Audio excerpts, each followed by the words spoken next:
Manipur Top Channel dagi maru oiba pawam da update tawjagi khudaki oina sajaba video ni myam aina pathokibida soikiba lankiba yarsu myam na ngakpigani adugo ngasi esi myam no ju hena ngainariba video amasu oiramgan haina aina khanjai maramdi ngasi ni thokaba numita amuk khoigi Manipuri ihan hana sathiraba laina laisat C19 na kibi khoi Manipur gi oina bimi UK digi halaba matungda imfa Manipur da confirm oina tang kungamari March da oikibani maxi aduga Nithokaba numitida ma amuk hana test tarwa matuna kariguma masu negative oiragadi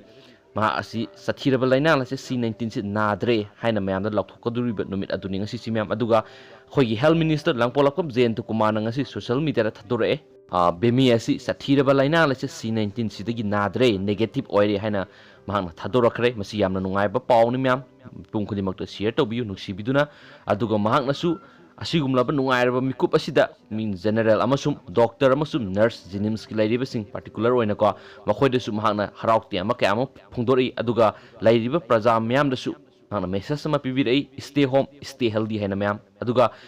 suk nungairaba tanja asida myam gi monta kari lebibi gi habdu comment box suri suri thambirau aduga athuba matamda myam in full oina detail aina loina khongba chararu lerba matungda ai video amga sajarake athuba matamda aduga masi research kram matamda tawdino haibna singba aduga punamaktu video amma nauna sajarake hajukti nungaiba goina video semjarakpani mahaksi negative oire haina confirm oikre